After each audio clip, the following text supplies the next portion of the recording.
Here we are, episode 7.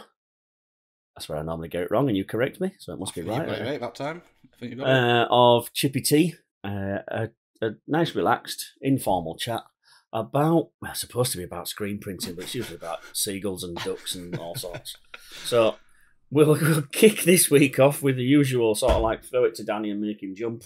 How did your week go this week, Danny? Well, I can sum my week up. My positive and my highlight and my negative. My highlight and my low light, if that makes sense. With the same sentence. Okay. So we have got downstairs wall to wall, jam packed boxes of shirts and hoodies and God knows what, and I cannot move. So my highlight of the week is we've got money in bank, we've got orders coming in, and life is good. My low light is I've got to bloody print my buggers in the next couple of weeks. So yeah, that's a daunting task. You've got the nicest problem in the world to have. You've got a good order book full, knowing that you're going to be busy this week. Absolutely. You know, for the majority of this year, the first half at least, I had the opposite problem. And I tell you what, I'd swap it any day. I'd sooner be run ragged, but knowing that there's orders here, than worrying about getting the buggers in. Yeah, I think a lot of people are like that. They're sort of, praying for that time when you can't move for shit, and then when it hits, you're like, oh shit, how am I going to do this? So yeah, it's a nice problem to have. It's a nice problem to have. It did. Normally, we sort of offer. We try to offer within a 14 working day turnaround, and for the first time this year, we're telling people it's definitely not 14 working days.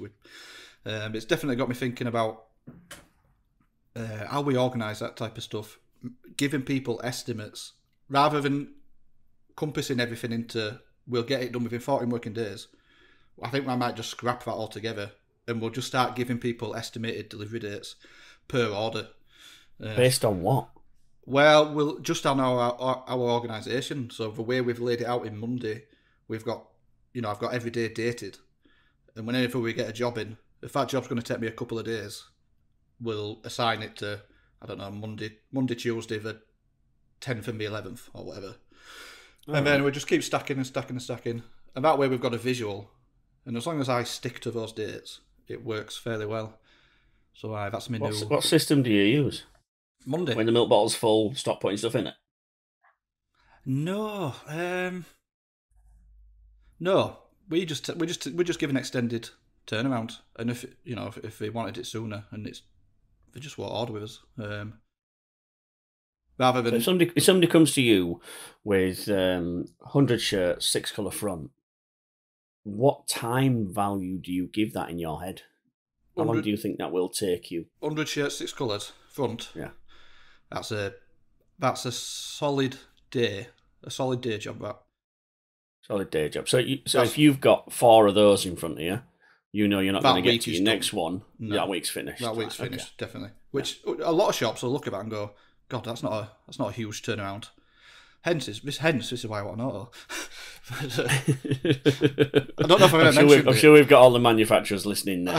I'm sure they're all going, right, Danny, get Danny on your list. Where's his shop?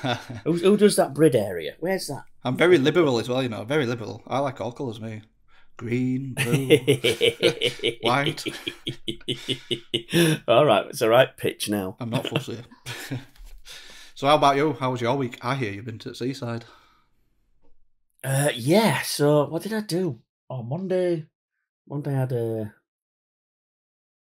lazy day. Another? Lazy day, yeah. Went go-karting with kids. Oh, not bad. Just why the hell not? And then I wasn't doing go-karting, me. Rest of the week. Can't beat it, can you? But I've got to be honest, right, and truthful. I used to love it when I could win. When my kids are getting older and cleverer and better. And now I'm no longer winning every time, so some of its shine's gone off. It's like when you buy them a PlayStation and you sort of like you're showing them out and go on, and you think, yeah, look at this, yeah, I'll beat you at this, I'll beat you at this. Then they come down and whoop you. And you're like, right, I'm not interested in that anymore. It's bloody weight that does me. Recently, when I go-karting, I must be a second slower now, but I put a few stone on, I tell you. That's what gets me. Yeah, me too. I've got no idea what my feet look like, mate, so I can no longer win anymore. You can have all skill in the world, but couple of stone on one of them go-karts and doing that. I've got to be honest with you, though. I did get a bad kart, you know what I mean? Everybody else's karts were faster than mine. Oh, yeah. Well, last time I went, I'm short, brakes were a bit dodgy. Yeah, definitely. That's why I kept hitting walls. And then the rest of the week, I've been all the way down south, about as far down south as you can get without getting your feet wet. Right. I've been in Margate, right on that south coast. So 250 miles, 5.5 hour drive. That's not a fun.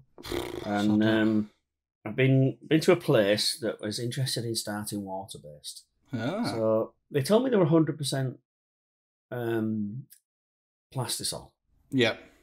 I said, all right, this is going to be fun. So we got all the prep done, and we did all the shopping list and everything. Yeah. It turns out they already used discharge, but weren't aware that discharge was water based. Oh, well, that's probably made it a bit easier. That sounds bad. Just didn't class it in the same group as water based. I've heard other people say that. To be fair, it's not somewhat unheard of. We don't use water based, but we do use discharge. Yeah. Yeah. Okay. So, kind of same, isn't it? So highlight was really, really, really receptive team, and in my job, that's now what I look forward to most. Is somebody gets me in. Sometimes it can be the owner asks me in, and the production staff are like, not interested. What's he doing here? No. We know what we're doing. What does he think we don't know what we're doing? What's going on, like, you know? But this team were really receptive, and it just made the whole experience easy and enjoyable for me. I always say, you know, find something you would do for free, and then try and find a way to make money out of it. Yeah, absolutely. And this week I would have done for free. Yeah. Hope he's not listening because he hasn't sent me an invoice yet.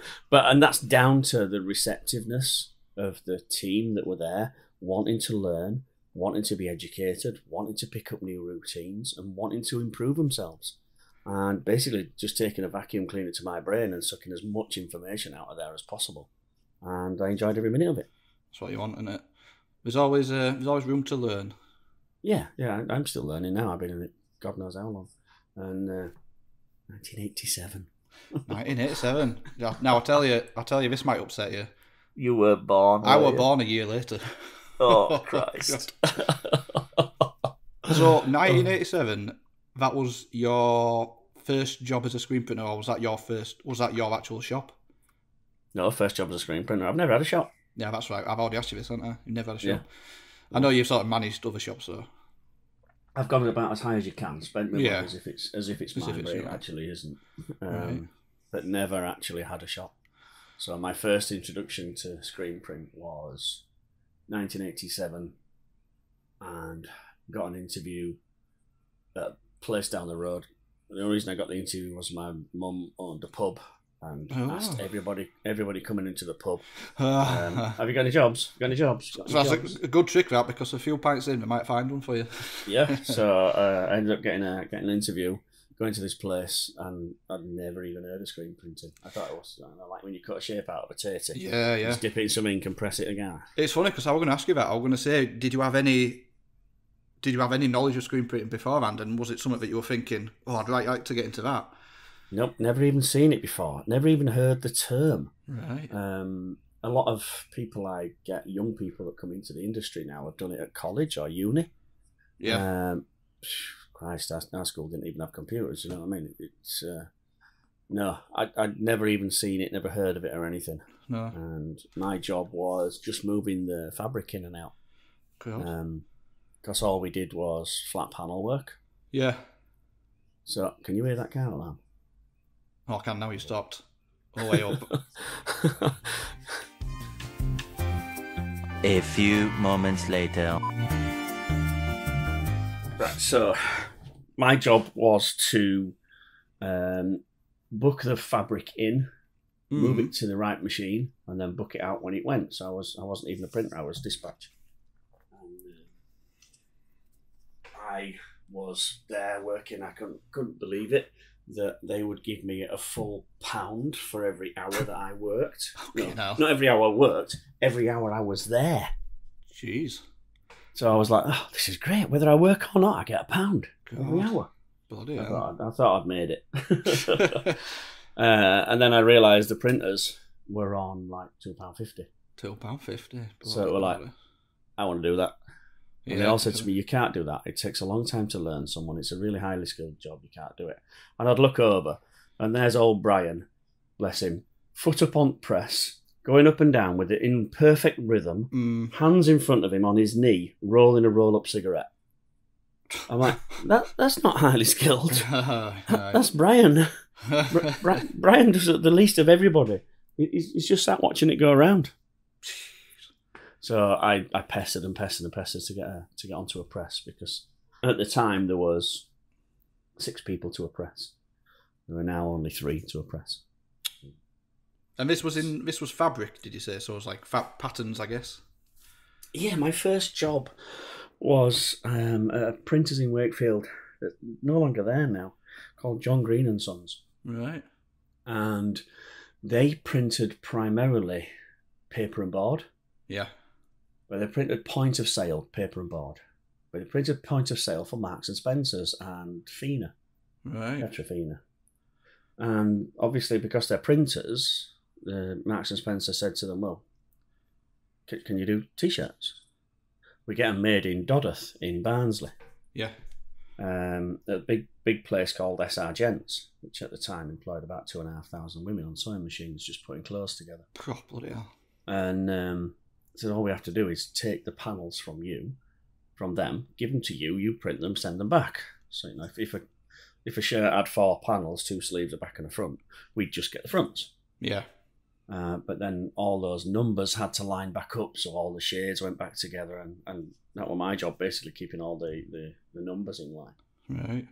So that I can never forget the interview. This old guy interviewed me, and I'd done my background at school, and I went to college, was computers. It was all about computers. Before there were these computers, you could only fit in a room. You know, I'm that old. They were steam driven. They were like little goblins pedaling away inside. The guy says to me, I see here you're interested in computers. And I went, oh, yeah, I love computers. But yeah, I love it. Yeah, yeah. Mm-hmm. What sort of computers have you got here? He said, oh, we haven't got any computers here.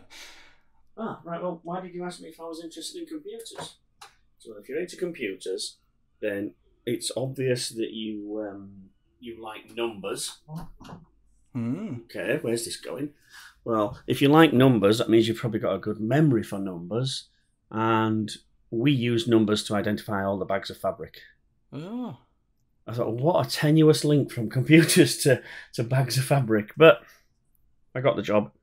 And when I wasn't doing that, I was on a little machine stretching screens.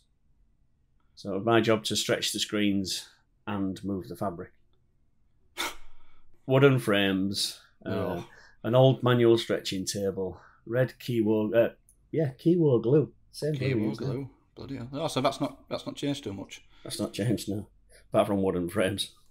Someone once said to me, they had a job interview, and in this job interview, the very last question they asked them, and they were deadly serious, they said, is a Jaffa cake a biscuit or a cake?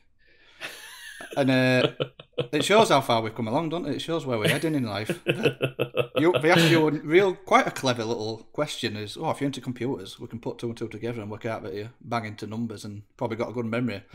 Yeah. Nowadays, you just want to know if you're into cakes or biscuits. Cakes or biscuits. Yeah, what's the answer? Well, it's a cake, isn't it? Because it says cake on the packet. Anyway, I'm not getting dragged into this. So you've been to Seaside. It's easy to tell the difference. Cakes are soft, and if you leave them out, they go hard. Biscuits are hard, and if you leave them out, they go soft. There you go. End of debate.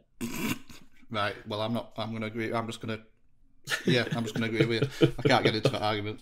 Honestly, if I ever, there's no way in this world I would ever work for anybody else. But if I did, you say that you're not that old. You think you're going to do this till you retire? I'm hoping so. I'm hoping. My problem is, I can't give up. There's nothing. I don't think there's anything that would make me say I've had enough of this. I just want to go work for someone else. I really don't think there is. What about when you're running out of money and you've got customers knocking on your door, returning shirts, been there, mate. Can't get staff. I've been there a couple of times. This week, I've been there a few times, and no matter what happens, I'll just keep going and I'll find a way to get through it, and I always have.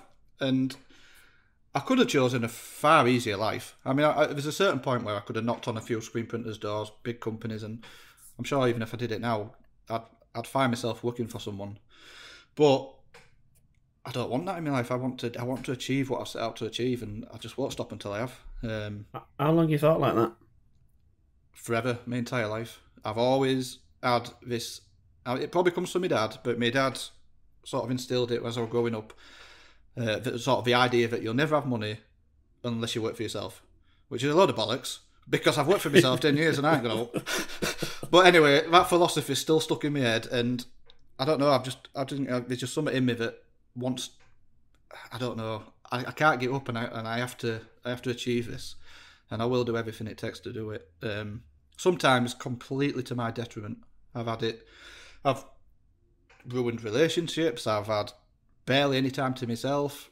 It's even like on a. Oh God, we're getting a bit serious now, aren't we? Let's get back to seagulls. But honestly, yeah, I will not give up on this thing. So good. I think I asked the question because I've come to it late. I've only started working for myself late in life. Yeah, interesting. 47, 48 years old. Total opposite. So really late. So my entire life I've worked for someone else. And I wish I'd have known now what I knew then. Otherwise, and I wouldn't have worked for someone else at all. But it's a mindset, I think, from the beginning. It definitely Strange, is. you said you picked it up from your dad. You know that you're working for. If you'll never have any money working for someone else. Yeah. But it's such a risk to try and take. Oh, big style. It's something that I've looked into in quite a deep way. I've actually spoke to a few people about it who, know what we're talking about. Psychologists or whatever. Because there's definitely I have to get professionals in sometimes to suss me out. But there's definitely something in me that has got I've got the characteristics to set a goal out and just work and work and work and work and work until I achieve it. Hopefully, because I don't think I've done it yet. But hopefully, that's in your personality, then, yeah. There's something that's born in me. But there's plenty of people I know. In fact, I would say that's a very rare trait that you don't often come across. There's plenty, like nearly all of my mates are super content in life, and they've got jobs, and they're not bad jobs. They're not super high up. They're just run at mill jobs like most people have, and they're so content. They've got a little house. They've got a little family going, and they go to the pub and they play video games, and they just run a normal everyday life. And they're so content, they're so happy, and they've got no desire to. For me, it just won't work. There's just something inside of me that, even at my own detriment, I will keep pushing and working towards, the goal of having a successful screen print shop that makes me a living. And so that's what I'm going to do. So when do you stop?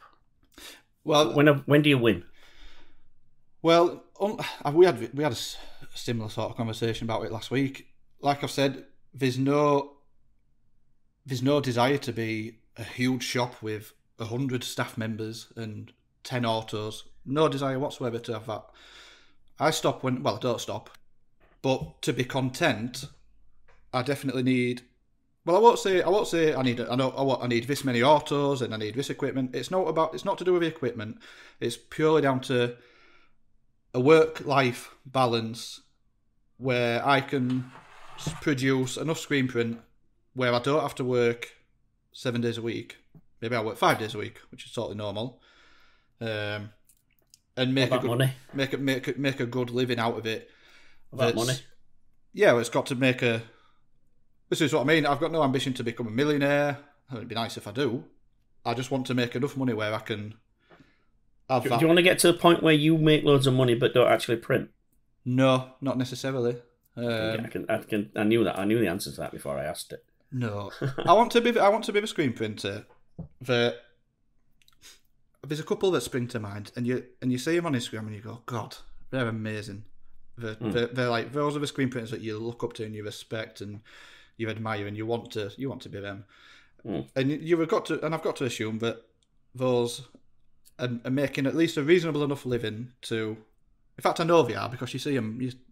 Everybody puts the stories up and they're printing through a week, and then on a weekend they're out fishing or whatever, on a boat, chilling out. And you can see they've sort of got their business to a level where there's a work-life balance.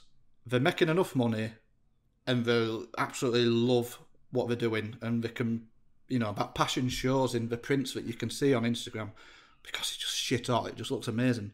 You can see those prints, they're not full of stress. They're not full of pressure. You can see they've got up, they've got the business organised to the point where, they get up in the morning, they go into work, they know they've got this job to do, they get on with it, sort of, I won't say taking your time, but they're not under immense stress to get them out, within the next couple of hours. I'm sure they do on occasion, but you know what I'm saying. You've got to be careful of falling into the Instagram highlight reel. Yeah, well, this is why it's on someone's life. Yeah, that's true. There's no way that they're going to post a picture of them with their head in the hands at 9 o'clock at night, close to tears, bottle of whiskey in front of them because the $10,000 order that they just got has been rejected because the colour's wrong. It's what I call the bandit. The bandit. Showing me age. Fruit machine. Stick a quid in bandit. Yeah, stick a quid in bandit. It's that mentality. If you're in the in pub, I almost corrected myself. I almost putting this in then. I'm going to say. Voice on. Do you know when you're in the pub, Daniel? Yes, do you know when you're in the pub? So when you're in the pub, you sat down having a pint, and the jammy little bastard at the fruit machine, bandit, drops 100 quid. And you ching, ching, ching, ching, ching, ching, ching, ching, ching. You think, you jammy bastard. Aye. Oh, God, I wish I were as lucky as him. Oh, he's so lucky. But what you didn't see, you never saw him putting his last bit of rent in. You never saw him putting his last pound in. You never saw him sweating because he knew he hadn't got the taxi money home. Yeah. You don't see that bit. You only ever see when somebody takes something out or when somebody wins. And Instagram's a lot like that. There's no way you'd post the shit bits online. Unless you're me, I've done that. I'm going to say I've got an habit of doing it. That's all I post these days. I've posted some shit bits when I have a mare. It's good though, because I think a lot of people appreciate it when you're open and honest and transparent. Even my customers. I mean, you think in theory, the last thing you want to do, or the last thing in theory, you'd think the last thing I should do is make a post on Instagram with a picture of me printing, and then under it a big description to tell you I've fucked up an order and it's been a super stressful week. But I always finalise that with, but you know what? I've learned this, and this, and next time I'm going to make it better, and it's not going to happen again. Which is what I always write, but it's what I always do as well. If stuff's gone wrong today, nothing crazy, but I've got my notepad out, I've wrote down what it is, and then I put a line underneath it, and now I'm going to fix it. And then Jasmine's going to come in the morning, I'm going to say, right, this has happened whilst you've been gone. This is what we need to do to make sure it don't happen again. And that's all you can do. You can chip away. There's no such thing as, I know exactly what you're saying, there's no such thing as a perfect print job. I'm under no illusion. No, I've been in enough now to know. Yeah. There's a couple of nice ones, there's a couple of lovely looking ones, there's a couple of pretty ones, there's a couple of ugly ones, but there's no such thing as a perfect one. Because what we do is it's a destructive manufacturing process that we do. Yeah. Which means that once we start the process, we're destroying the shirt. Yeah. Do you know what I mean? We're marking the shirt permanently, we think. Hopefully permanently. Let's not go back to that one. I'm still having nightmares over it. So we just can't win them all. No. Can't get 100% success rate. There's no going back. No. Can't unprint a shirt. And it's an embroidery. You can unembroider something by cutting the threads at the back. Yeah. With transfer, you've got a liquid now that we put on the back. It seeps up, it removes the glue, and we can remove a transfer. Yeah. With print, you can do some spotting out, but if it's any bigger than your thumbnail, it's going to leave a right mess behind. Yeah. Well, we did a tiny little chest badge, probably the size of 2 quid coins next to each other. I don't know why I use that as an analogy, but anyway, that's what came to me. 2 quid coins. 2 quid coin. Can we just say 30 mil? I'll go with that. 3 or 4 centimetre. And it's only a How many fingers? Oh, I'll tell you what. That's two fingers. Two fingers. 2 fingers right. cut off at knuckle. Right, okay. And we spot got this was those hoodies I talked about a while ago. I spot gutted it out, Spot gutted. Spot gunned. Spot gut. Have you got a spot gut? I've got a spot gut, mate, instead of a gun. So I've got a gut. I've definitely got a gut nowadays. And you can't get rid of it 100%. And this was a tiny little print. It was a very delicate font. I can't remember what it said. It was just some coffee shop's name. It was delicate little font. And even now, we're talking about thin lines. Hitting it with spot gun, the ink's gone. But it's just, you could still see it. Which is why I bleach dyed the buggers, which is a great little tip if you can sell 50 hoodies with a bleach dye effect. All right, okay. Where do you sell them? Well, I've not sold them yet. That's the bit that I've got to work out. But Okay. but it's on my list. It'll. I think what I'm going to do is with them. So I had like about 50 hoodies. They were dark grey hoodies. We had this little logo on which I printed in one colour. I've spot gunned them out. Oh, I keep saying it. Spot gunned them out. Spot gutted them out. We've tied them all up into little balls with like string. We're going to chuck them in a massive bucket full of bleach, and then that'll obviously give them a bleach dye effect. And then I think what I'm going to do, I think I'm going to print Flippin' Sweet across the middle of the chest, but I think I'm going to do it in Metallica font. I honestly think I am.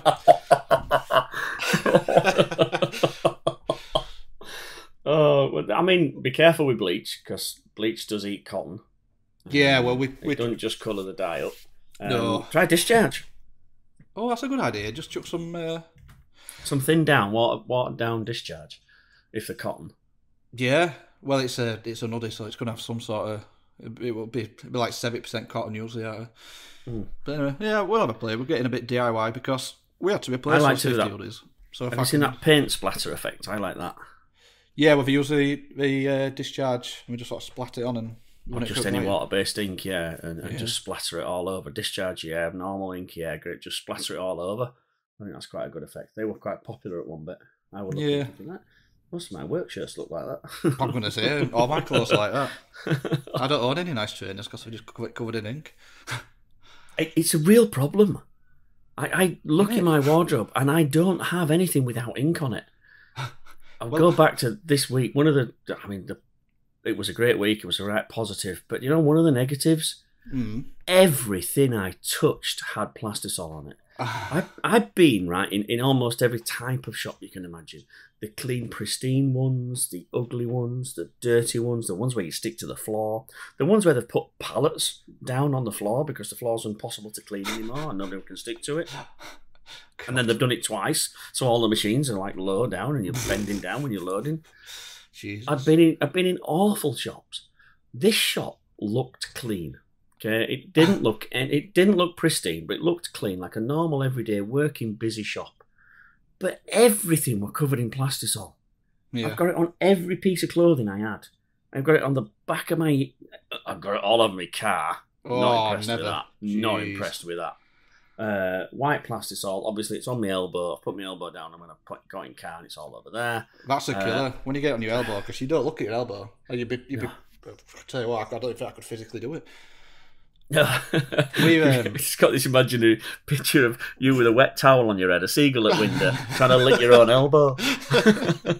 It's like you're just waiting for special bus to come and pick you up. I'll keep trying, though. I won't give up on it. The personality says I can do it. I'm going to do it. This is why we have about 50 million boxes of baby wipes out in shop. Baby wipes. I found baby wipes about 10 years ago, and I still to this day can't quite understand how something designed to be soft and gentle for a baby's ass removes the harshest, nastiest chemical I've ever known called plastisol. Isn't it? And isn't it fucking weird that the extra sensitive baby wipes are the most effective? I don't know if you've ever noticed that, but we extra sensitive, fragrance free. They're the best. They were way better than just use bog standard. And they're 70p. I just go and buy a box full from Tesco's and Sainsbury's, just a big box full. Oh, we've got a shelf downstairs which I now call the storeroom. It's where all my ink used to be. It's basically where we're just stocking up on everything. And we've got you moved it out of there to catch all the rubble, though, didn't you? I did. I needed something to catch rubble upstairs, so I thought a couple of ink pots would do a job. And but just walking about, we must use a couple. Now we did have. I put this on Instagram once, and Corey from Floodway, in I mean, is it Canada? I think it's Canada. Canada, yeah. He raised an interesting point, and it's he couldn't get his head around why all these print shops are using so many baby wipes, because it's like a disposable wipe that's not very eco-friendly because they don't disintegrate. You know what I mean? It's not they just end up in ground fill and yeah. So it was an interesting perspective, which I've never thought of, but it is a little bit wasteful. But at the same time, which is better, to use these baby wipes or to use harsh solvent chemicals all over your hands? And I think we have to solvent chemicals on a rag, which also goes to landfill. Yeah, and I've had this discussion before. 90% of printing is cleaning. No, if you don't like cleaning, get the fuck out of it, because you're going to spend most of your time cleaning. So trying to find effective ways to clean. Baby wipes were a beauty because it's already there. Yeah. Some of the big companies do the wipes, the actual heavy duty wipes, which they're very good as well and quite reasonably priced. Yeah. Not 70p Sainsbury's, but still reasonably priced. Water-based printing, chamois leathers. Yeah, that's genius. I love that one. Reusable rags. You know what I mean? Yeah. Or the rental rags, which don't go to landfill at all, get actually laundered. So somebody comes and drops you 500 clean rags off and washes them and returns them for you. So there's lots of different ways. We don't have to go to landfill. No. The place that I've been to this week, they don't have any system at all, which I think contributes to why there's plastisol on everything you touch. So every point of contact, so putting pressure on, changing the angle, adjusting the registration, pressing the buttons to make to make the machine work. All these things had plastisol on them. And plastisol takes 5 years to dry. So it's there forever. You touch it once and it ends up on everything. I think I've got some on my dog. So once you touch it, it's on everything. You know what I mean? That's it. Fucking hell, when your head just goes completely blank. Yeah, I know. It's a brain fart, mate. We all get brain farts. So, back to your original point. You've been to the seaside. That was nice, wasn't it? Did you enjoy it down there? Yeah, I saw your mate, Stephen. Stephen Seagal. I love the way you set that up for me. How you put up with those rats with wings, I have no idea. I mean, they are so noisy. And they scream and scream and scream for no reason. They serve no purpose. They're not talking to each other, not asking for food. They're just sitting there like noisy little bastards going, and you think, well, it'll be done soon. No. 10 minutes later, it's still doing the same thing. Well, when you've lived by sea for 15 years, you don't notice them whatsoever. You literally can't hear them. I can walk around. I don't know how you go blind to them, deaf to them, because it's just... they blew my mind. But I mean, if it was an owl, I'd hear that. I've got selective hearing. Just pick it up off it ears. Seagulls. Oh, I do like being beside the seaside, though. I can't say that without coming up with a song. But I struggle to move away. So it made me think. Do you know where would I like to live? I mean, I'm quite happy where I'm living now. Everything's okay. But if I had the choice, if you remember, where was my ideal print shop? Remember my £1 million print shop? On your little island. On your little island. Next to the sea. Yeah. Next to the sea. I mean, it'll probably be Barry Island. I'm going to say, being surrounded by sea. It'll probably be Barry Island by Isle of Wight. But I think I'd like to end sort of like relaxing at the side of the sea. So much so, I took a leaf out of your book, and we ended a podcast when it was really, really hot. And you said, right, I'm gonna sign off, shut the shop up, and I'm gonna go jump in the sea. Yeah, I was so jealous of that. So I'm down in Margate. I'm right on the edge of the sea. I'm like, right, okay, stuff it. When the day's done, I'm gonna go back. Whip out speedos. Yeah, whip out my little budgie smugglers and my kiddie frighteners. Say, Sonny. I'm gonna whip them out straight into the sea, jump in. Well, it didn't quite go like that. Number one, I had to walk about 1.5 miles to actually get to the point where I could access the sea. Aye. Then I didn't really think it through. I didn't take a towel or anything. I'm just gonna man up and air dry. Oh, aye. Just check it. It gets to a point where I could possibly go in. The smell was just indescribable. It was like shit mixed with manure, mixed with dog crap, and maybe a little bit of salt if you looked hard enough for it. I thought, that can't be right. So I walked through another bit so I could find another clean bit. And then, right, okay, here we go. Shoes off, socks off. Oh, shit, where am I going to put my phone? Right, okay, I'm going to hide it in my shoes and hope that nobody looks for it. Oh, why? Stripped off, I'm in the sea, up to my knees, thinking, this was a mistake. This was a definite error. But now I'm faced with a decision. Do I go on with it and just keep going in? Because it's a lot chillier than I thought it was. Oh, it's about 32, 33 degrees down there. So I thought the sea's going to be all right. No, the sea was about 8. Yeah. I'm like, this is really cold. But I'm here now. I'm halfway. I go a little bit further, gets to a little bit further, gets to the delicate area. And I thought, I've definitely made an error of judgment here. But I can't go back now because everybody's going to be looking at me thinking, what's this weirdo doing from up north? He's basically got changed at side at sea, put his phone in his shoe for everybody to see, and just gone halfway up to his knees and thought, no, I'm not doing it. So to save face, I had to go all the way in. So I'm pushing my way past up to shoulders. What was that passing? I'm sure I touched a turd at one point. I think there's an accolade for that. I think we call it getting your brown wings. That might be something else. That might be something else, that one. It definitely got me brown wings. Oh dear. Yeah, definitely. There were lots of flotation devices in there. They're only small, look like little balloons. But yeah, I ended up going for a swim. Got all the way in, put my head under and everything, and then instantly regretted it. Just turned around long enough to have a wee and came back out. Well, it doesn't sound as pleasant as it is here in Braid. It was of all the things you can say about Braid, the sea's clean. Yeah, I mean, it didn't used to be. I think a bit that one. I went when I was a kid, and I used to go. No, well, there used to be the pipe's actually still there. There was a big waste pipe. It's only up road for me, and that was obviously pumping out crap for years, for decades and decades. And I think they turned that off about 10 years ago, and they made an active effort to clean the sea up here. So you go and see now, the only thing you have to worry about is bloody jellyfish. But other than that, and I think the jellyfish, I had to Google it because I was swimming in it overnight, and I was surrounded by these little clear jellyfish, and it's a bit unnerving, and I just hoped that they can't sting you.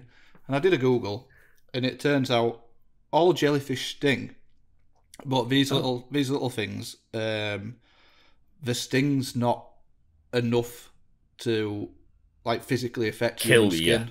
Well, it won't kill you. Yeah, just put you in hospital, paralyse you for a bit while the big ones come along. Yeah. Their job's to distract you while the big one comes along and gets you. It does.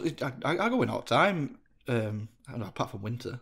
I quite like the idea of going all Wim off and going and see in the winter because I reckon it's very beneficial for you. But I've never had balls to do it. I can't even have a cold shower. But the idea sounds great, doesn't it? It's one of those things where the theory far outshines the practical. Because it was like me jumping in the sea. In my head, I'd pictured you going, thinking, "Oh, jammy little bastard!" Just right on the side of the sea, just finished work, put your squeegee down, jumped in the sea, jumped back out again. And, it's like a scene from Mamma Mia. Shut me out and everything. But in reality, you're walking over the beach, cutting your feet to ribbons. You stood on some seaweed and you're not sure whether it was seaweed or not, or whether it was a black bag full of poo. And you're like, oh, well, I hope that was seaweed. And then when you get in, it's like it's colder than a witch's tit, and you're like, oh, I'm not impressed with this at all. It's not too bad now. Now it's when you first get in, it's cold, but you get it warms up pretty quick. When it actually is cold, it's called hypothermia. Aye, well, what happens is you obviously there's an initial shock. Oh God, this is freezing. You talk yourself out of it. You get up to your shoulders. You splash your face. Eventually, that cold turns to burning. You feel like your skin's boiling. it feels like it feels like you've got like a load of hot water bottles and like put it all over your skin. That feels amazing. That's such a really nice feeling. Eventually, if you overstay your welcome, you start to feel cold in your bones. And when you feel cold in bones, you know it's time to get out. You know, it's past the point of burning your skin. That shit's gone into your bones like you are cold. There's no way. No way. You lost me at splashy face. I want splashing my face in turd water. No way. No way. It's like one of those Icelandic mud baths. Yeah, turd it's therapeutic. Yeah. It's good for your skin. No, so that was a no from me. That's an Instagram reel highlight, you know. Aye, put me a nice selfie. Yeah, I put a nice selfie of me and nice. C with sun setting at back of me. In reality, there's 17 kids all throwing bits of shit at each other, and Steven Seagal watching me thinking, "It won't be long. I'm coming for you. I'm coming for you." Bloody seagulls. They are deadly. There'll usually be a load of grey baby seagulls about, and if you see a grey baby seagull in breed, you know to walk with your hands on top of your head because there's a bleeding big white seagull going to come swooping down at you at any point to protect its little baby. Really? So, are they protective, aggressive little fuckers? Real aggressive. This is why I thought they just went after pasties and and chips. They lived outside. Well, this is why Greg's. If you walk around seaside towns, there'll be signs everywhere saying "Don't feed seagulls," because the little buggers are so aggressive. They'll come at you. They'll take your plate of chips off you, no bother. They're definitely related to dinosaurs, aren't they? They're like little dinosaurs. Have you seen those videos where they put little arms on them? It's accurate. Yeah, little bastards. Right, so here we go. Screen printing. Maybe we should talk about that because it is a screen printing podcast. Who says? Nowhere does it say that, does it? Not in the. There's no description saying. Oh, well, maybe there is. It might be mentioned. It's loosely based around it, yeah. So let me ask you a question. Let me ask you a question, and I'll see if you've got any points of interest. I saw a post that you put up, and you were mentioning HSA, high solid acrylic ink. Yeah. And you mentioned that certain big brands, we won't mention names, but I know what you mean, can even often, at points, use up to six screens to print white, which fascinated me. And I'd love to know a little bit more about it, because I think as a screen printer, especially if you're coming from plastisol, the rule of thumb is anything more than 2 layers of ink, so an underbase, a top colour, or an underbase with a highlight white, anything more than that, you're just asking for curing problems, and you're sort of not a screen printer. Yeah. So to hear that some of the big boys, now I understand obviously with HSA that is definitely more forgiving. When I printed isolate acrylic whites, I won't pretend that I haven't on occasion print flash printed just to get slightly more opaque. But when you're doing HSA, it's way more forgiving because it's a thinner layer. 3 screens is gorgeous on HSA though, isn't it? Do you know what I mean? White flash, white flash, white. It is gorgeous. If you want a solid tick logo with zero graininess, you don't want to see any shirt behind it, I think that is the way to do it. A tick logo. Yeah. Subtle.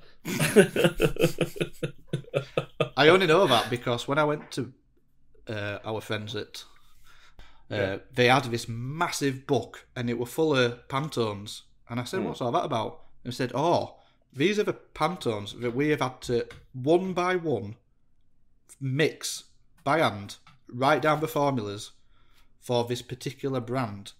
Right. They are not Pantones. All right, go on. They are fabric colour swatches.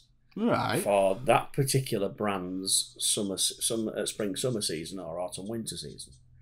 And yes, they will get formulated by professionals at the ink companies. And I wish this leads me on to a pet hate. Go on. Which is partly what my week's concerned with. Water-based colour matching. Yeah. And I think it's only fair that I have this discussion with the ink companies, but my perception of colour matching by recipe with a computer and scales with plastisol, 98 to 99% accurate. Yeah, I would agree. I'm almost to the point where I don't check a colour until it's printed. Yeah. And if it's wrong, I'll usually find it's the squishy thing stirring the pot who's transposed two numbers in the recipe. It's very, very, very rare it's the actual recipe. Yeah. In fact, the largest companies have cloud-based recipe systems where you can actually assess the colour yourself and make a change, and it will change the global recipes. Oh, wow. To be closer to the Pantone once it's approved. Yeah. Now, the water-based recipes, certainly the ones that I've tried, 60% accurate. Now, I said that right at the beginning of the week that I've just spent training somebody to go from plastisol to water-based, and they looked in horror at 60% accurate because they haven't got anybody skilled in the ink room. And looking back now, after the full week, using the system, being absolute balls deep in it, as deep as I were in the cold Atlantic Sea, I think 60% is generous. I'm going to go to maybe 40. Oh, well. I think out of all the colours we mixed, one was just about acceptable, and it was printed onto white. Yeah. So I'm disappointed in the ink mixing system on water-based. And I don't know why. I don't know why it's so inaccurate. Whether it's because there are 6 different bases going on to 17 different colours with different levels of discharge, different levels of high solid. I don't know what it is. But the accuracy level, for me, is absolutely abysmal. I must admit, for my experience, I'd like to know why. What's your... Because you ran a system, didn't you? Yeah, I have to agree. Actually, thinking back on it, it's something that... It was never a factor as to why I went back to plastisol, but thinking back on it, it was maybe it's something that should have come into my head. There was always a case of you'd work from the formula provided, you'd get your ink, and then change it. Then you'd probably add a bit of dye here and there, and then you've got the headache of, well, now I've got to have a system where I record my changes. Record it, yeah. Just so next time I come around, you've got them the same colour. The way I taught these people to mix colours, and I'm all about process, right? I'm all about cutting out all these variables so that if you follow the SOP, the standard operating procedure, I don't care who you are, how much experience you've got, it doesn't matter. Follow the standard operating procedure. It's like, if you wrote down how to make a cup of tea. Yeah. It doesn't matter who you give those instructions to. As long as the instructions are clear, they can follow the procedure. They can fill the kettle up, turn the thing, do whatever it needs to be. They can do it. So, plastisol print, really easy. Follow the recipe, mix it up to the bottom, make sure everything's okay, do a little check, do a little print, whatever, it doesn't matter. But with water-based printing, I'm having to tell the people to use their common sense or intelligence. And when I'm looking at something, is that fair? Because am I pulling on 30 years of using these systems and they have never seen it before and they're used to using plastisol, and I'm saying to them, the first thing we do is look at the recipe. Why? We look for anomalies. Well, what do you mean? Well, we're mixing 185 red. Yeah? Well, it says there's black in it. Well, that's shit. That's absolute rubbish. There's no black in it. Don't put it in. But the recipe says it's in. And we've been taught all this time to follow the recipe. Yeah, I don't care. There's no black in that colour. And there's no black in that colour because you're intelligent. No, I'm not. I've only been here 2 months. Okay, so we're mixing 360 green. Okay, so it says there's red in it. Yeah. What makes green? Don't know. What? Primary colours? Don't know. Tertiary colours? Don't know. Right, here we go. All the way back. Red, yellow, green. Do the whole thing. And you teach them everything from scratch. And you're like, this is a skill now. I've spent the last 10 years de-skilling every process. And now this is a skill. And I don't think the ink companies, it's harsh to say, don't care. They make the product. It's down to you what you do with it. Unless your company's got a big tick on it. In which case, give us your colours, sir. We'll mix them for you, sir. Suits you, sir. Suits you, sir. Oh, that's lovely, sir. Look at that orange, sir. Oh, that's lovely, sir. Here's the recipe, sir. Thank you, sir. All right. Can you mix me 021? No, fuck off. We're busy. What? Really? So, yeah. proper downside, proper peed me off a little bit. Did this week, and I think it's because I've not really been exposed to everyday mixing over the course of 4 days to get a true and accurate prediction of how wrong this system is. Yeah. And unfairly, I'm not comparing it to anything else other than plastisol. Yeah, yeah. So obviously plastisol, it's opaque. It doesn't matter what you put it on. It's a thick plastic paste.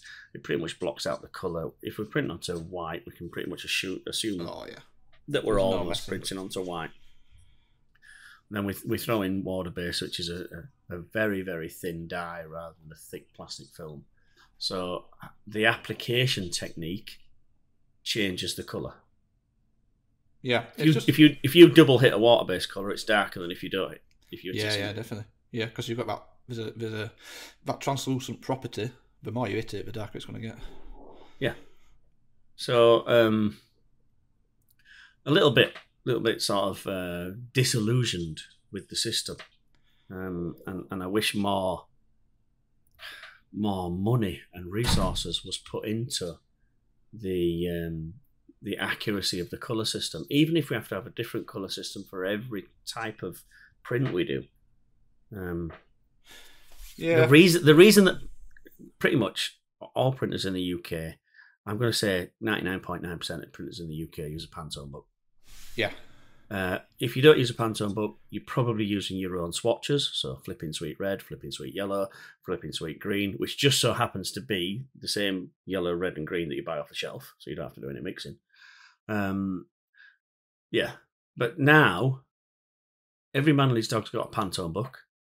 Every person who does a design for you is now a trainee graphic designer. We've got Adobe Illustrator, Photoshop. Oh, I know. And I've used all these Pantone colours that are in the 7,000s. And you're like, oh, great, cheers. They're not even on my system. So you have to start from scratch. And because the big companies don't use Pantones, they use fabric colour swatches. So they still be Pantone, but not the U and C that me and you are used to. No. More the TX colours, the ones that are used to dye fabrics. Yeah. Somebody wants to give me a list of TX colours, and I was like, I can't go spend 300 quid on a chuffing reference book to get these right. There are websites you can just throw the number in now. I haven't got a bleeding paywall in front of them now. There's still a few. Yeah, Pantone's behind a paywall, but there's still some colour generators around. Yeah, you can always use the little cheat inside Photoshop, which we all know. Yeah. Well, that's pretty much the colour picker. Yeah, but then you've got the problem of it looks all right on my screen. It looks totally different on somebody else's. Oh, we've got three of the exact same monitors in this shop, and the colour looks different on every single one, even with identical settings. Maybe we should do an episode on colour profiling. Yeah, we'll get one of those. You need to apply a profile to your monitors, and that profile needs to be the same on all three monitors, whether they're the same brand or not doesn't matter. Well, you can get those little devices that sit on screen and it sort of calibrates. I think it's called the Spider. It looks like a spider. It looks like I think a spider. It's called the Spider. Little Spider-Man thing. It is. Yeah. To calibrate your monitors.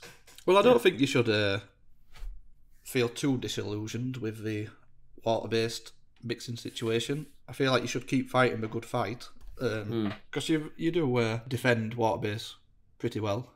And I started as a water-based printer. I like water-based. I think it's the way forward. I love the inks now that they're opaque. Yeah. They don't dry in the screen. I can get 20, 40, 60 minutes out of a screen without washing it. That sort of technology is superb. The opacity's a lot better than it used to be.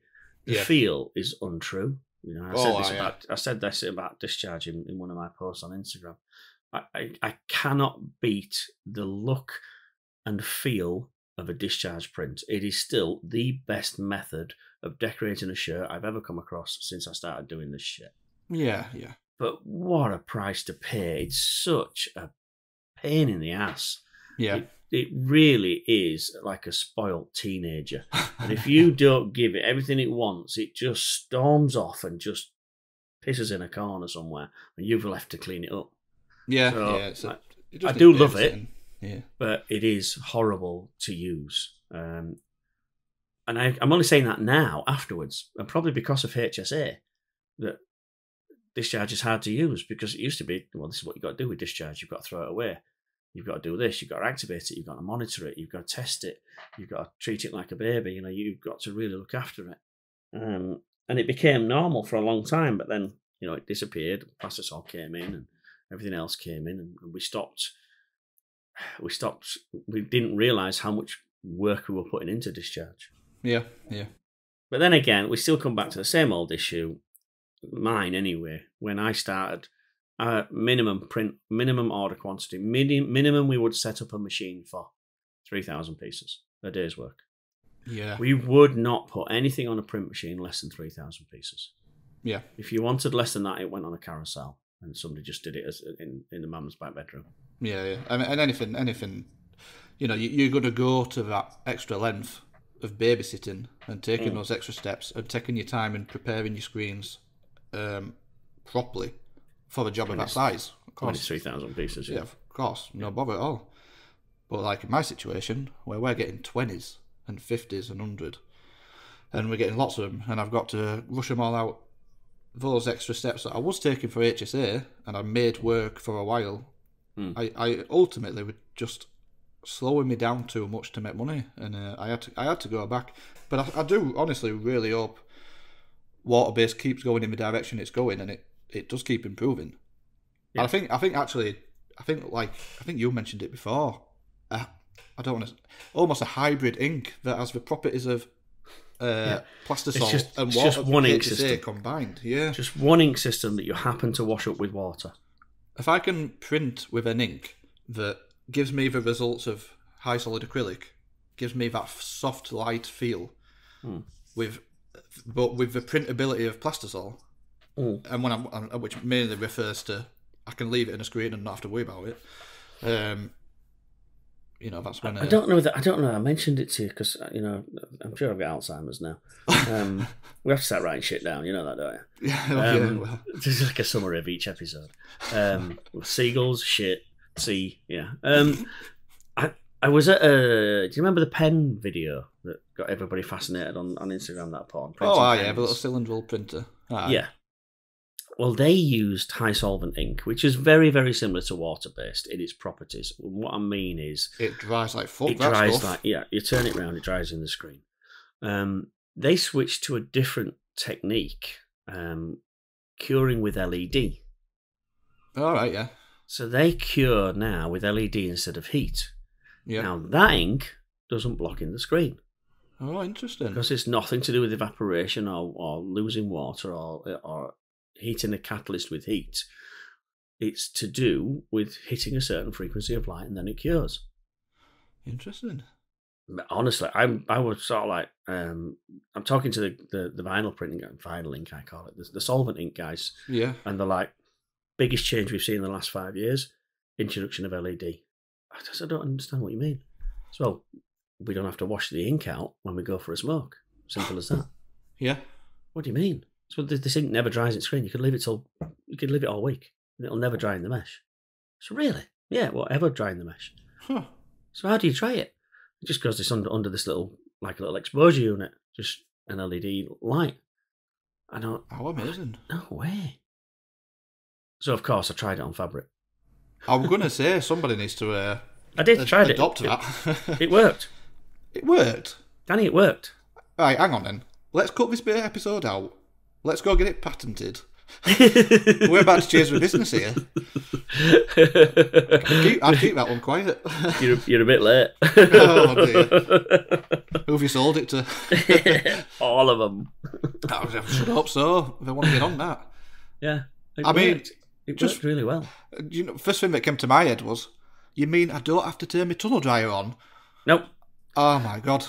Can you imagine printing something? It'd be amazing. Yeah. It'd be a right dream. Yeah. Yeah, and that's what they said. Like, it's no longer hot in here. We don't have all that crap of it drying in the screen. The ink's really, really, really stable. It only ever cures when it hits us 386 gigawatts of power. Yeah. So, yeah. I think that's where we should go. Look for LED curing inks. I think we should, yeah. You'll get in touch with your contacts. Right now.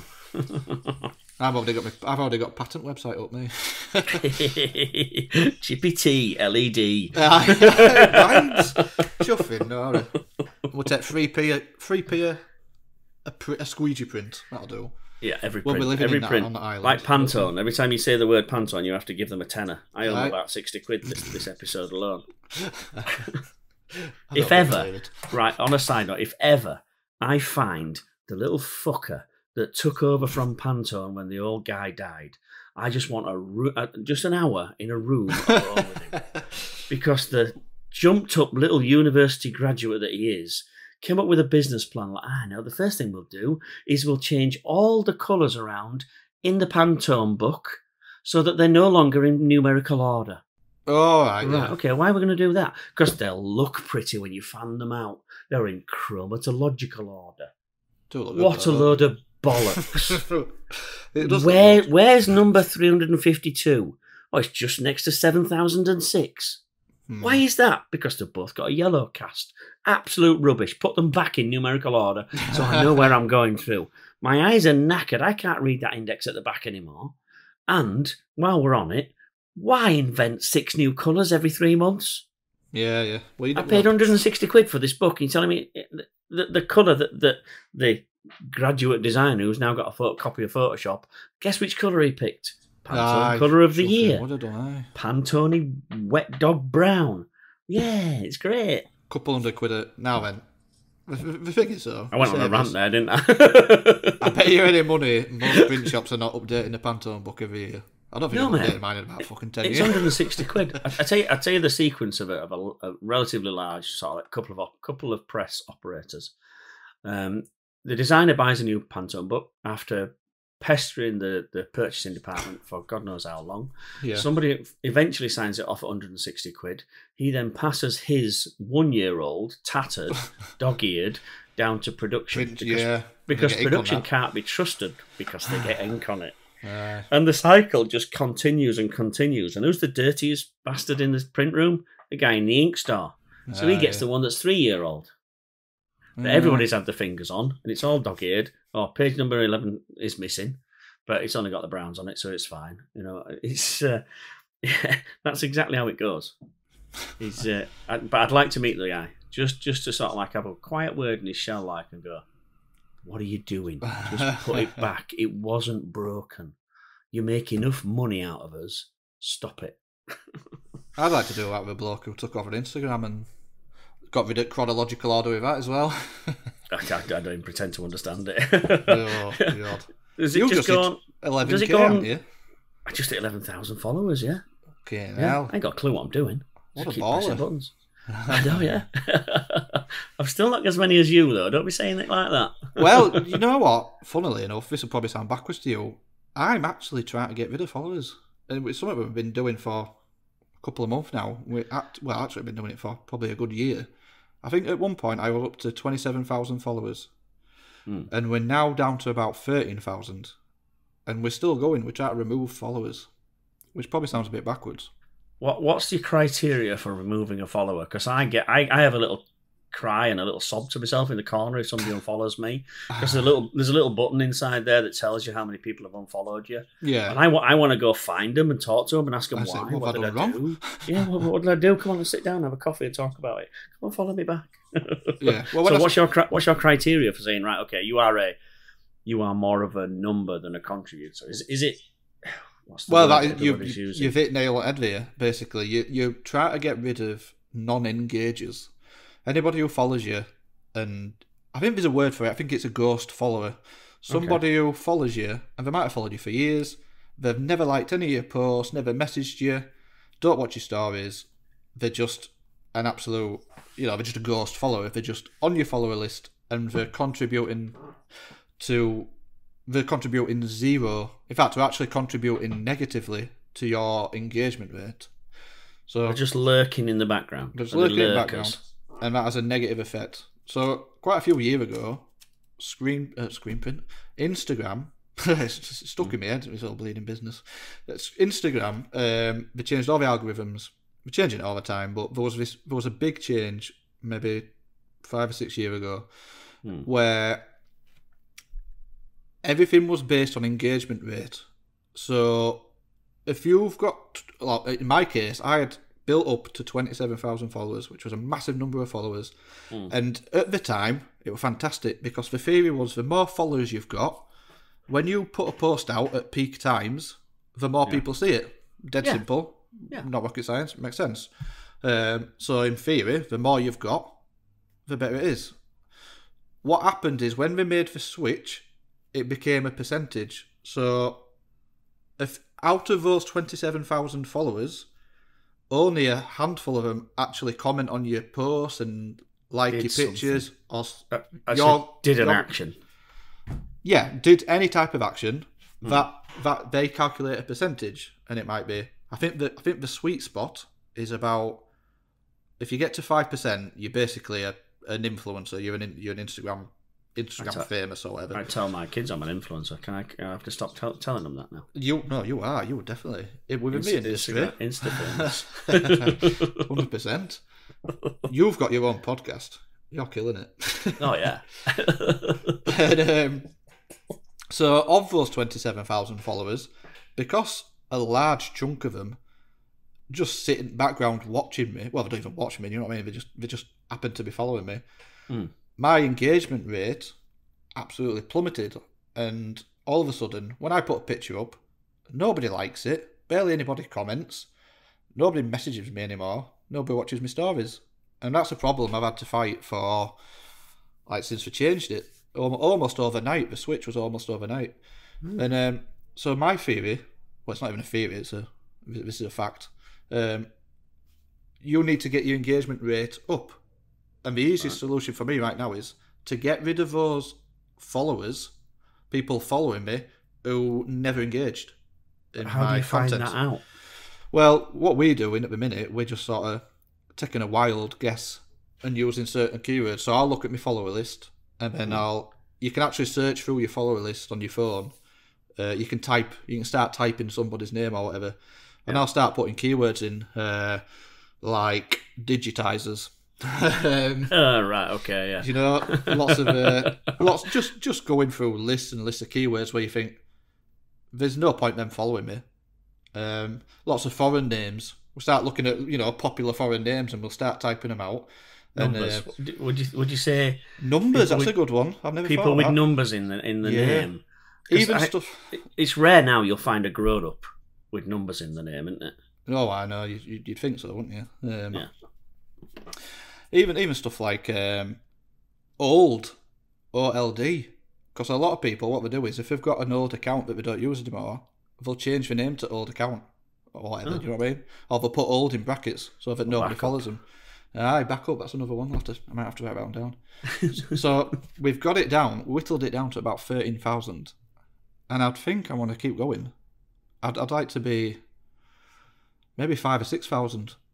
I'm listening to you, right, and I know for a fact you know a hell of a lot more about this, and everything you've said sits with me perfectly logically. but emotionally, I can't get rid of them. No, well, you don't need to, because yours is doing all right. We've seen your engagement rate because we've had a look. Oh yeah, there's a website, isn't there? Yeah. Yours is doing all right. Yours is pretty good. Yours is up there. And don't forget your account. I mean, it's quite a targeted audience. Yeah, it's people who are interested in learning about screen printing. Yeah, I'm not selling prints. I'm not selling. I'm not selling my. Well, I am selling my services, but not to the general public. Not to just. Yeah, I mean, when we built up, B2B, yeah. Whereas when I built up, I mean, if anybody's wondering how we got so many followers, it was dead simple. We made lists. You paid an Indian guy to sit there and do it for us. No, I just bought them all. No, I haven't. I have never spent a penny on it. $5, 10,000 likes. Yeah. me and my mate, we used to make lists of people, and it started off with people in my area, like businesses. We made lists, and we'd go through these lists, and we'd follow these people on the list, and then we'd go through their followers, and we'd follow their followers, and we'd just follow all these accounts that we thought might at some point be interested in having screen printing. So we just basically we spam followed, which is obviously frowned upon now. But it wasn't, it wasn't illegal. It wasn't technically naughty or anything like that. And we did it all. We put hundreds of hours sat on his flipping phone scrolling through follow. So my follower list is full of, it could be all sorts. It could be bakers, it could be hairdressers, it could be chuffing any type of business you can imagine.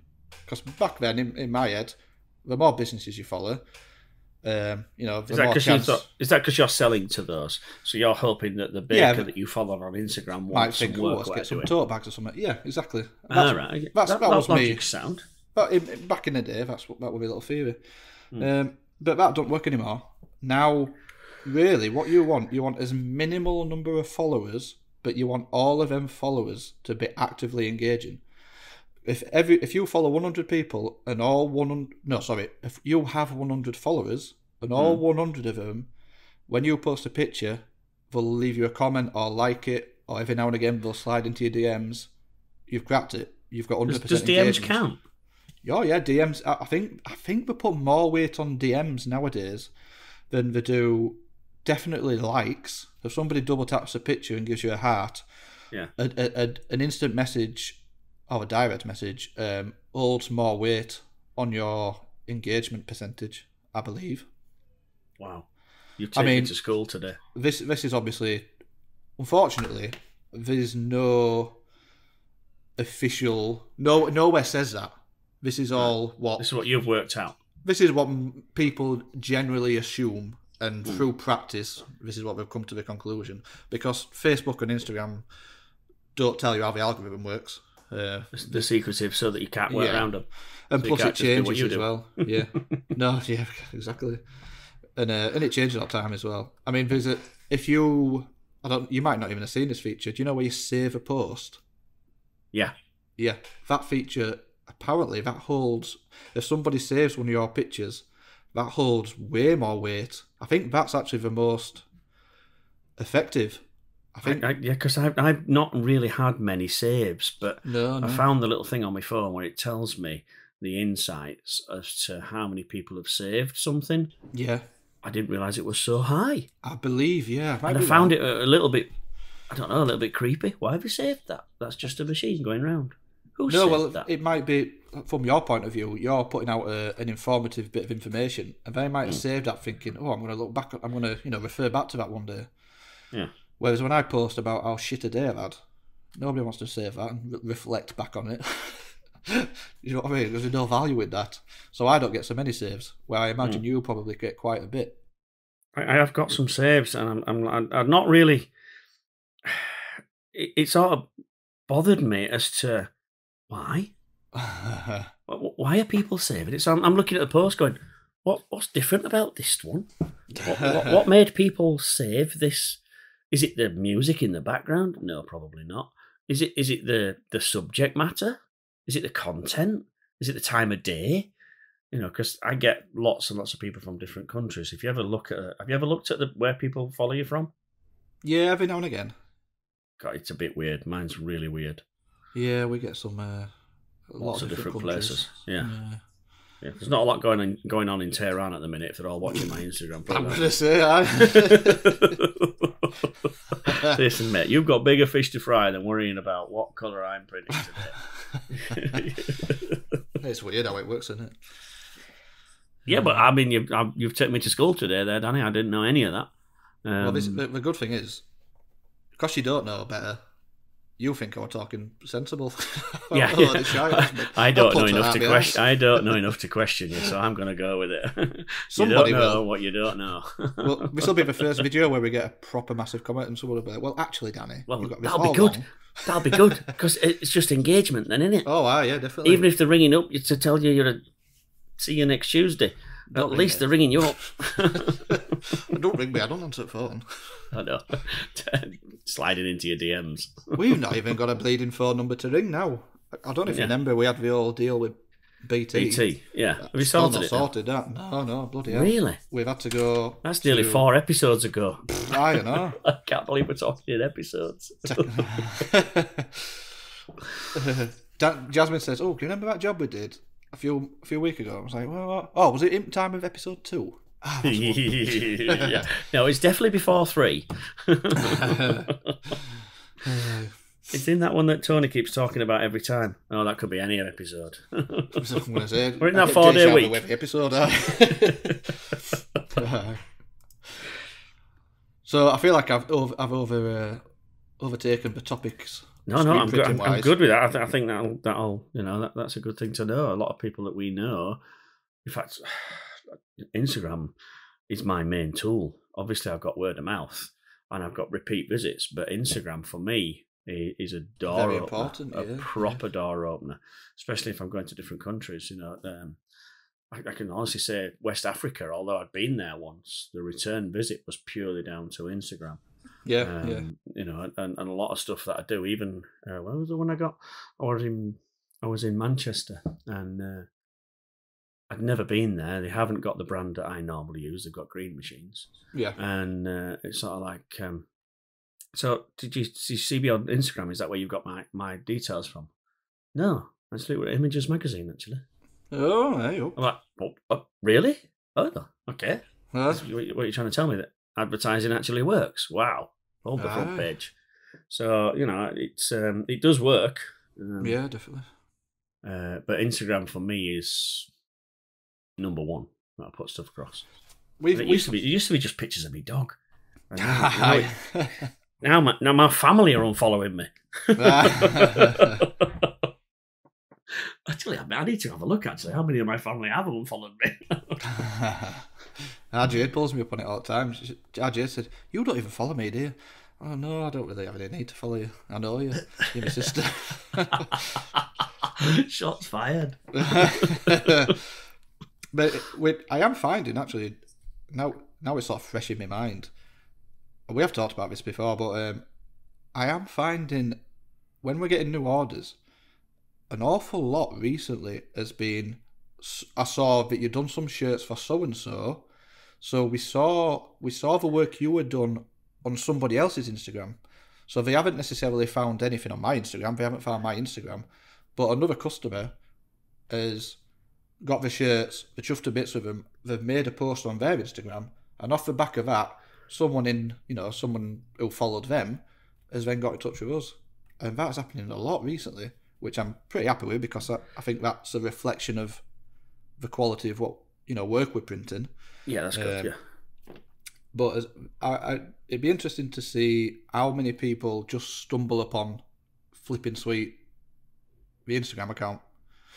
I think it's huge. I think I have a website and I have Instagram, and I get 99% of my communication comes through Instagram. And hardly, if I do get anything through the website communication-wise, it's not somebody ringing me to say, I've been on your website and it says this. It's usually an email from a web page that's on my website. Yeah. And it's either sales or somebody in deepest Morocco wants to learn how to screen print with a leaf and a flip-flop. And can I sponsor him to come over to England? So I've got 3 already. I don't want any more. The house is full. You can only have so many Moroccans, can't you? Well, yeah, I want to say we do get a couple of international messages asking if we can come be an apprentice. I threw a job at you. Did it ever come off? Which one? Give me a clue. Oh, was it a ukulele? Yeah. Yeah, I did. We did it. Oh, it's real nice as well. Yeah, real nice person to deal with. Yeah. Thanks for that. It was it contacted me through Instagram. Yeah. Saying that it would ukulele competition festival, or ukulele festival in the UK. But was he from America? Well, it was a lass who got in touch from Hawaii. Yeah, from Hawaii, but they couldn't ship the stuff over. It was too expensive. So we had to get they had it produced over there. Yeah. Were they in Hull? Were the festival in Hull? I can't remember, to be honest. I think it was London. I'm pretty sure it was in London. But yeah, but again, that's the power of Instagram. That's somebody contacting me. Yeah. To ask me if I know anybody that can print at a short turnaround.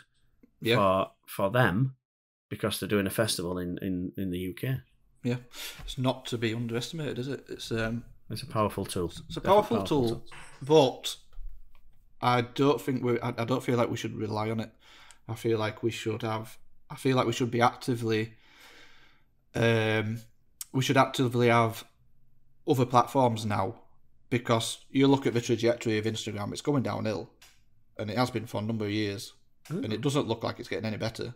Engagement is getting worse and worse and worse. It's getting harder and harder and harder. Hang on, you just told me the fucking secret of Instagram. You can't now tell me it's crap. You can't tell me it's going downhill now. Oh, it definitely is. Like, I mean, what's the replacement? Don't say TikTok. Well, I don't think there's a replacement. No, well, I don't think there's a replacement. I think you need. Some people make TikTok work crazy good. I've seen them, yeah, but they're usually dancing, and they're usually doing stupid shit. Yeah. Yeah.